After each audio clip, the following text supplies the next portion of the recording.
His name is Curt, a really funny guy, and this is his podcast, In the Wry. It's the In the Wry Podcast. Curt Fletcher. Hey everybody, thanks for tuning in. It's In the Wry Podcast. I think it's episode 57. I could be wrong. I didn't look, but I'm pretty sure it's 57. If not, well, I'll just record another intro saying 58. Hey everybody, thanks for tuning in. This is In the Wry Podcast, episode 58. I'm pretty sure it's 57 though. So yeah, I'm recording this. I am currently staring at the MGM Grand in Las Vegas, Nevada. I'm at the Laugh Factory tonight. Been here the last couple nights with my buddy Tim Gaither, and had some pretty good shows so far, especially for being early in the week. So yeah, we've got 2 shows tonight, Wednesday. Then I'm just gonna chill in Vegas for a few days and hang out and catch the Bowling for Soup show with Les and Jake on Saturday, and it's gonna be fun. Yeah. So last time we were talking about Dave Chappelle and his little quote that he said, which I didn't memorize, but so I watched Bill Burr's latest special, Live at Red Rocks, and I thought that was way better than anything that Dave's put out for a long time. Like, I like Dave, but I don't know, Killing Him Softly is still always my favorite special of his. I think I've said that before. And yeah, I think Bill Burr's special was way better than anything Dave's put out in recent history.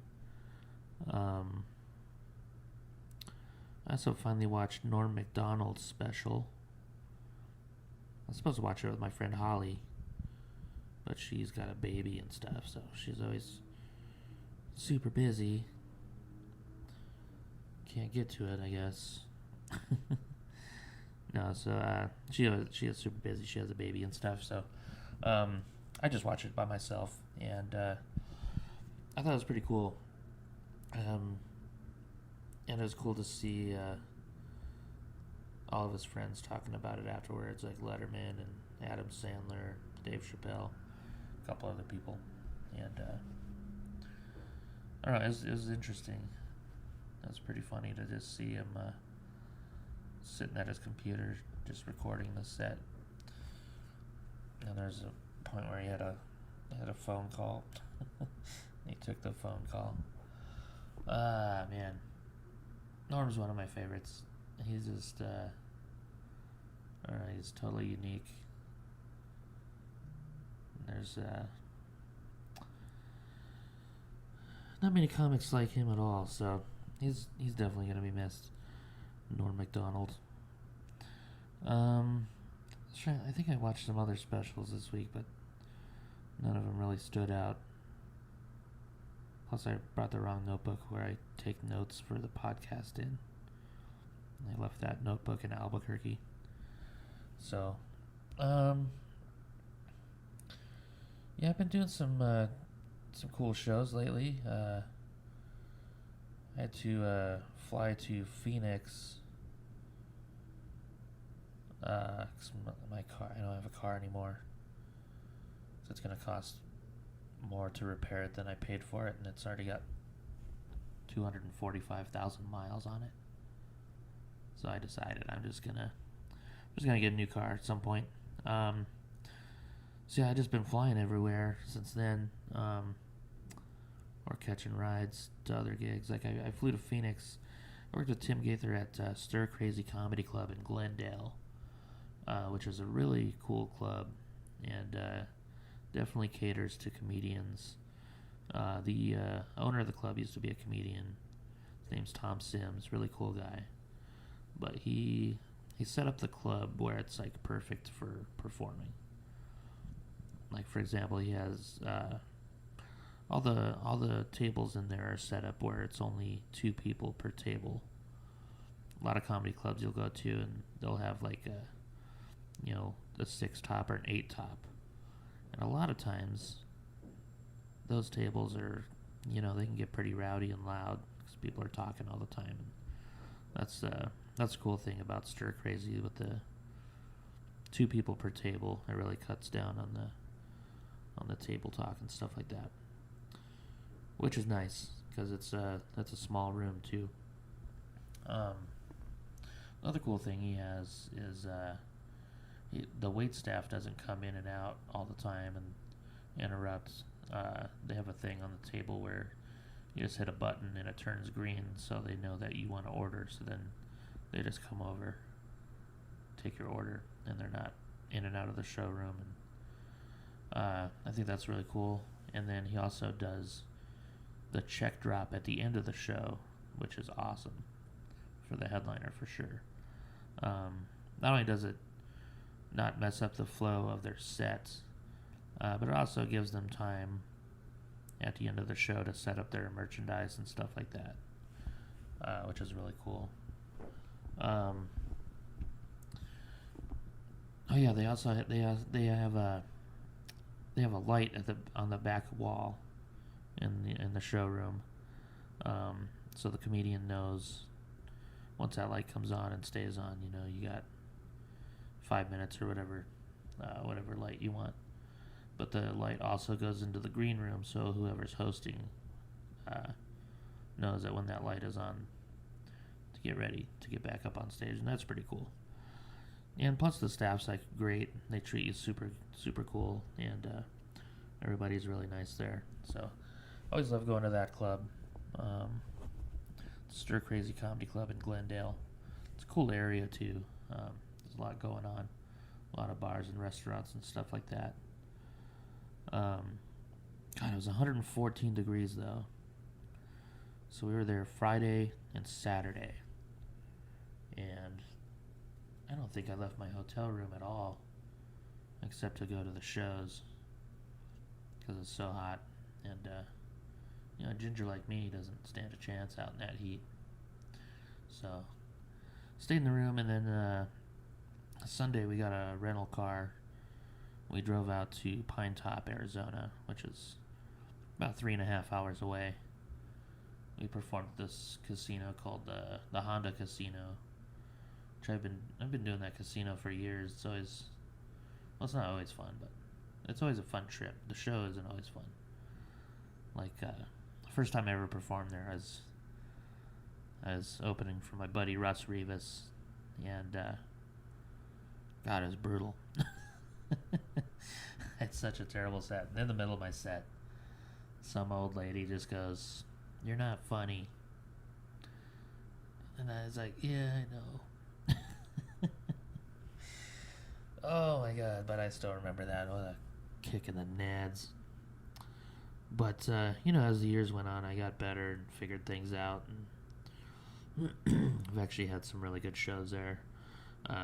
So, yeah, we drove out Sunday, and the show was Monday night, so we got to hang out Sunday and just chill.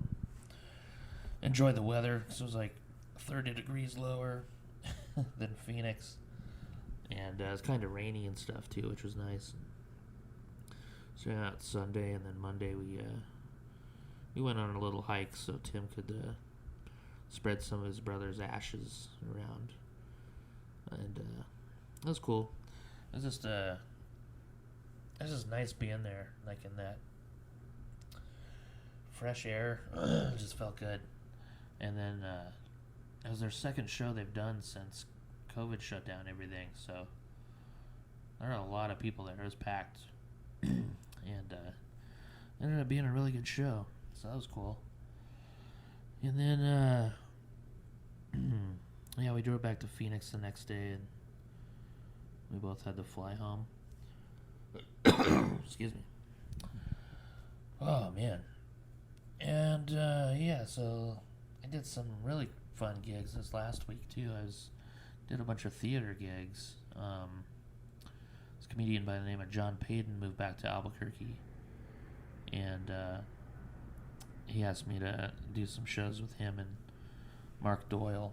And it's funny because I've known about John for years because I worked with a nephew of his at Pizza Hut, and it was like right around when I was starting to do stand-up, and he told me about John, and I just thought it was cool because he's like one of the few people that made it out of New Mexico and actually went and did stand-up, you know. Like, there aren't very many that have done that, so that was cool. He moved back to Albuquerque, and he rented a couple theaters.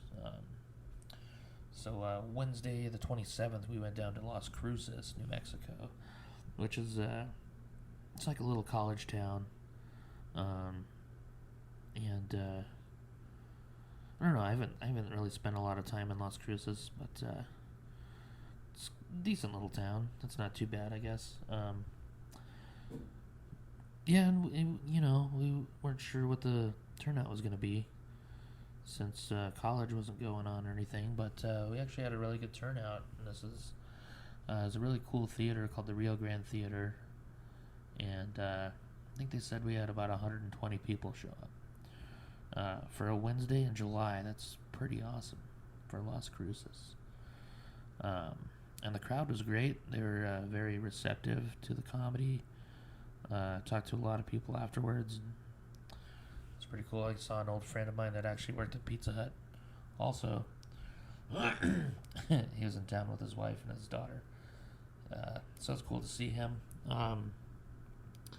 a nice surprise. He didn't even tell me he was going to be there. So, oh man, I need to take a drink real quick.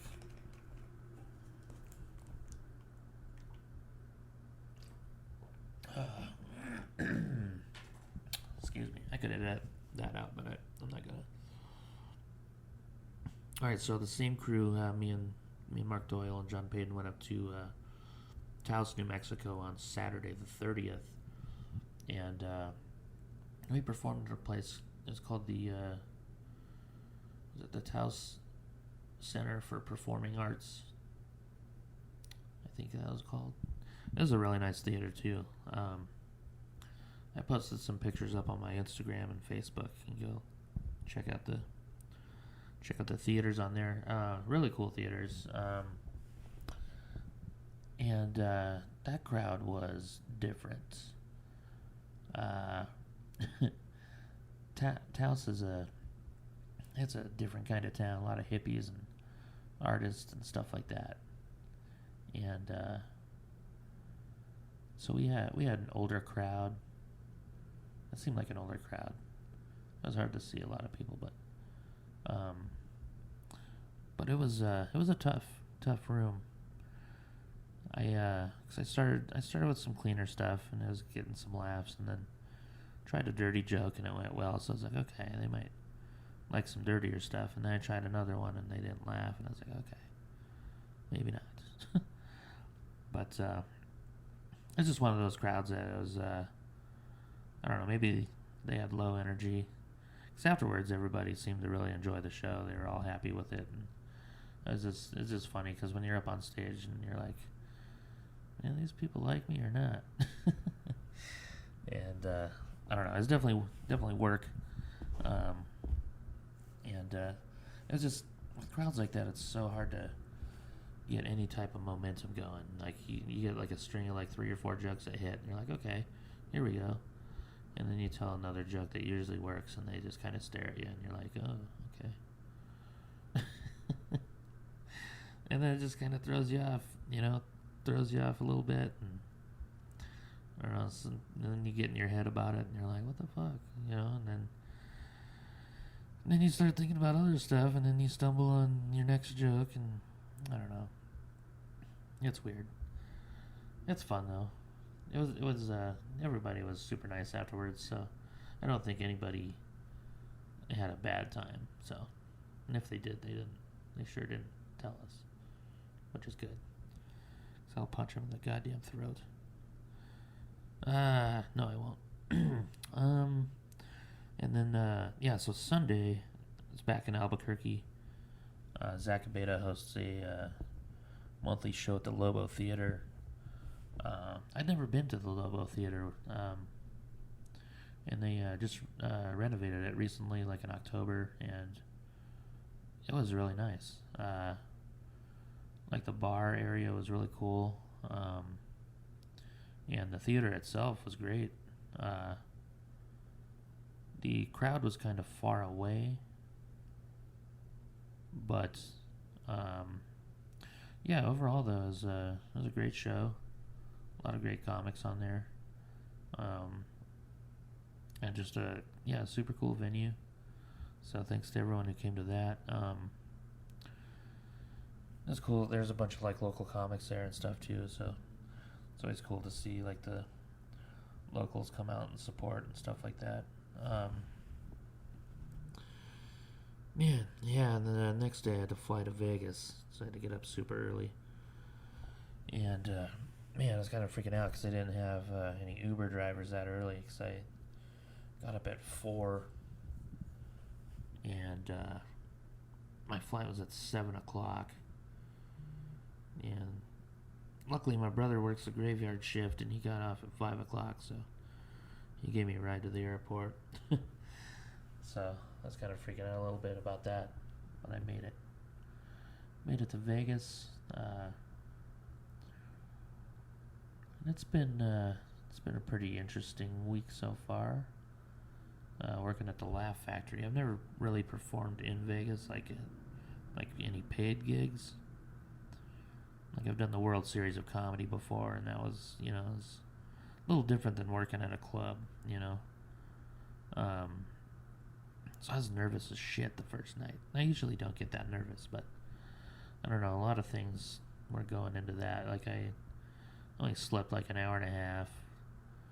I hadn't eaten all day, and like just all this stuff, and I haven't hosted a show besides my open mic.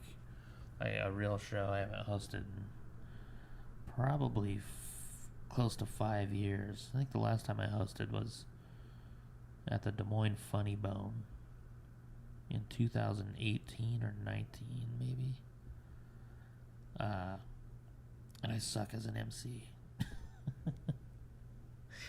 I've always sucked as an MC. Well, I mean, I'm better now than I was, but I don't know. Yeah, so it was weird. And then the feature act has his intro printed out on a card. I always hated that shit when I was starting out as an MC at Laughs. They've got their card printed out, and they're like, "Here, say this." And I don't know. And they want you to say everything that's listed on there, and it's like, okay. I don't know. Maybe it's not a big deal. Maybe I should start doing that to MCs. Just print it out and just have it. I don't know. I'll think of something funny for that. I don't know. It's kind of weird. And then, so I'm trying to memorize that, and I'm nervous because it's my first time working here, and the club owner's here, and just all kinds of shit. And so I'm sure I probably messed up his intro the first show, but I don't know. The shows have been really fun though. We've done we did 2 on Monday night, 2 on Tuesday night, and they were all fun. I had fun anyway. And I got to see my old buddy Cal Verducci yesterday. He used to do stand-up. He doesn't do it anymore. But we've had some fun gigs together. We've had some shitty ones too, mostly. But man, he took me to this restaurant. I don't know what the name of it was. It's like this little kind of hole-in-the-wall place. It's like a Korean barbecue / Mexican joint. And they had the best Philly cheesesteak that I've ever had. They have like I forget what it's called, but I'll look it up. And they soak the meat in soy sauce, which is fucking amazing. So it's just a good sandwich. And I'm going to try and find a spot in Albuquerque that has them. Hopefully, if I can find a spot, because it was really good. Yeah, and then last night a buddy of mine from Albuquerque who lives in Vegas now, showed up. His name's Griff. He he's a comedian too. He hasn't been performing too much out in Vegas, but I've always liked him as a comic. He's always got some dark shit, and he always made me laugh. But we had a good time hanging out last night. He came by and went and had a drink and walked around for a little bit, and just checking shit out. So that's pretty cool. So yeah, that's an update on shows and stuff.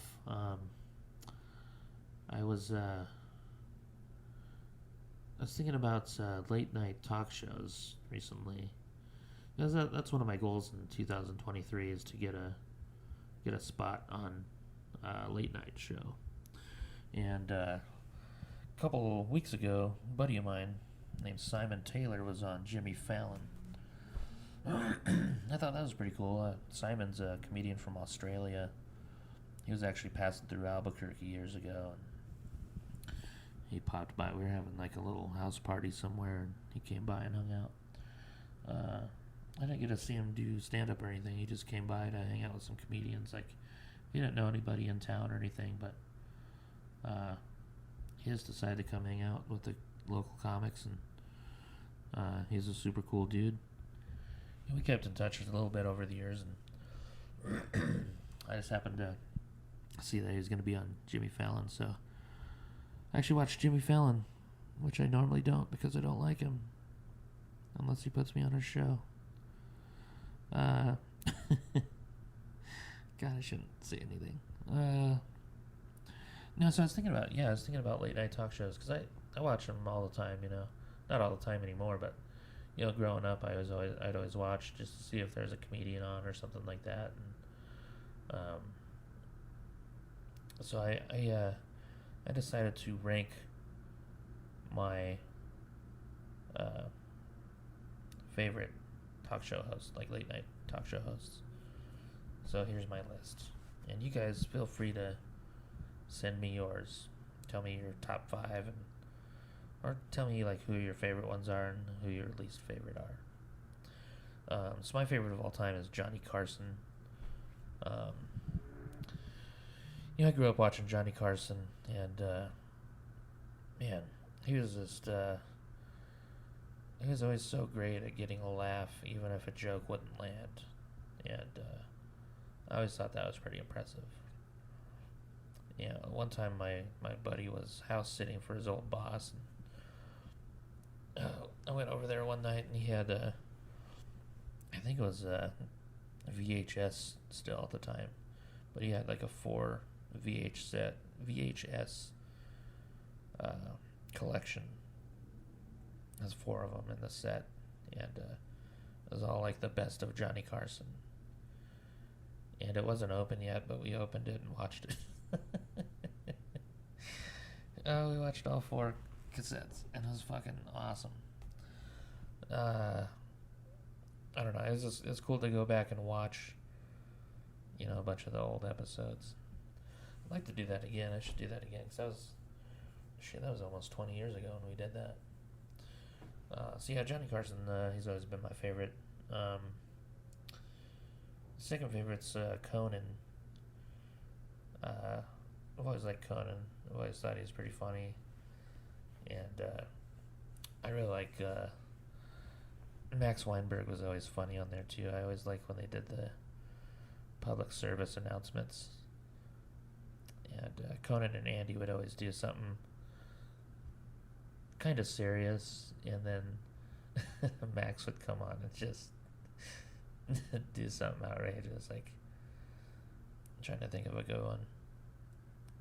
He holds up a condom and he goes, "This is a condom," and then he chucks it. And he goes, "And I don't like wearing them. I'm not gonna let some damn hooker tell me what to do." Oh shit. That's so funny. Yeah, Conan is my second favorite. Then David Letterman. I always thought he was a great joke writer. Letterman. Next was Craig Ferguson. Craig Ferguson is really funny. I really liked his show a lot. And he used to have that mug on his desk. He actually bought that just outside Albuquerque at the Rattlesnake Museum. Thought that was cool. Fifth is Jay Leno. He always kind of annoyed me with his voice, but I don't know.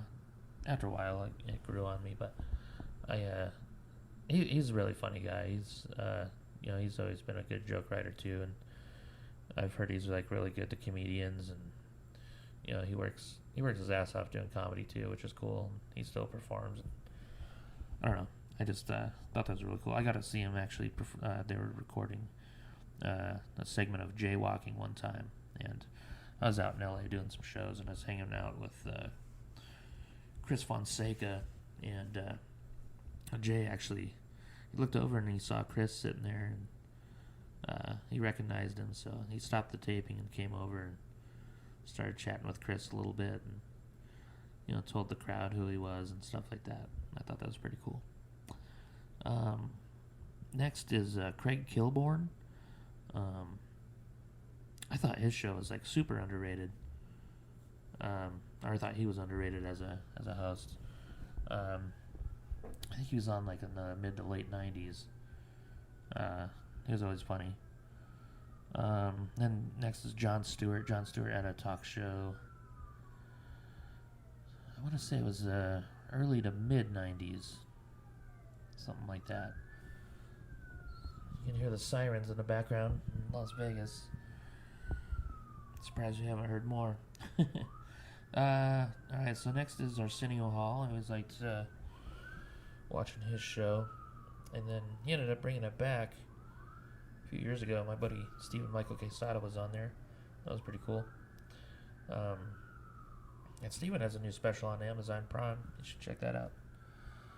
And now let's get to the lower part of the list.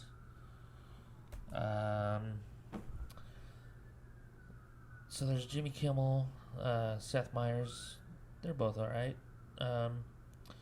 Carson Daly had a late night one, which, as much as I hated Carson Daly, his show wasn't that bad. He had some cool bands on there, and a couple of my comedian friends were on there, so that was cool. So yeah, it wasn't terrible. James Corden I never really watched. I haven't really watched Stephen Colbert either. I always kind of liked him on the Daily Show. Was that what he's on? I don't remember. I need to eat. But yeah, my least favorite is Jimmy Fallon, like I said, unless he puts me on a show sometime. Then I'll delete this so he never finds it. But I've just I was never a fan of his when he was on SNL. And then a buddy of mine opened for him one time doing stand-up, and a couple nights later, Jimmy Fallon was using one of his jokes on SNL. So as soon as I heard that, I was just like, all right, I'm not a fan of this dude at all. So fuck you, Jimmy Fallon, you thieving bastard. Laughing and ruining scenes on SNL. Well, I don't know what else to say. I gotta go eat some lunch. What shows do I have coming up? I had to postpone some of my schedule because of my car issues. So my September shows are probably not gonna happen. But I've already started rescheduling local stuff. I'm gonna be at the Cloud Top Comedy Festival in Santa Fe. Not sure what date yet, but I'll keep you posted. Got one more show tonight here at the Laugh Factory. And then Saturday I get to hang out with Bowling for Soup and watch that show. Super pumped for that. Next week I'm going to be in Oklahoma City at the Looney Bin, August 10th through the 13th. My pal Maverick McWilliams is opening, which is awesome. And then August 18th through the 20th, I'll be at the Looney Bin in Wichita. So, pretty excited for that. Should be fun. And yeah, I'll keep you posted on other schedule changes and things like that. But yeah, if you want to, shoot me a message and tell me who your favorite late night show hosts are. I'd be interested to hear opinions on that. I know a lot of people like Jimmy Fallon, but they probably don't give a shit that he's a joke thief. So, I don't know. That's it for this week, you guys. Thanks for tuning in, and hopefully I'll record another one next week. I need to stop being so goddamn lazy about it. All right. Thanks for tuning in, guys. Talk to you next time.